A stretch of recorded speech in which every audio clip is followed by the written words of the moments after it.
ભાવનગરની વાત કરીએ, અહીં નાઇટ ડ્યુટીની અંદર બેદરકાર પોલીસ સામે આઈજી એક્શનમાં। રાત્રિના સમયે પોલીસ કર્મચારીઓની ડ્યુટી અંગેની તપાસ।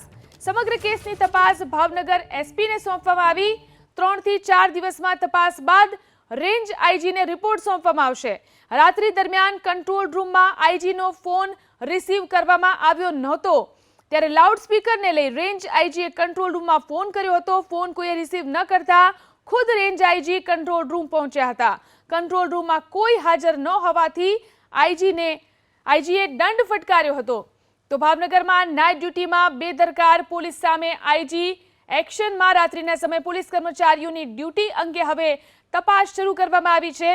સમગ્ર કેસની તપાસ ભાવનગર એસપીને સોંપવામાં આવી છે। 3 થી 4 દિવસમાં તપાસ બાદ રેન્જ આઈજીને આ અંગે રિપોર્ટ સોંપવામાં આવશે। તો રાત્રિ દરમિયાન કંટ્રોલ રૂમમાં આઈજીએ ફોન કર્યો હતો, પરંતુ ફોન કોઈએ રિસીવ ન કર્યો, ત્યારે આઈજી ખુદ કંટ્રોલ રૂમ પહોંચ્યા હતા, પરંતુ ત્યાં કોઈ કર્મચારી હાજર નહોતા, જેને લઈ અને આ તપાસ શરૂ કરાઈ છે।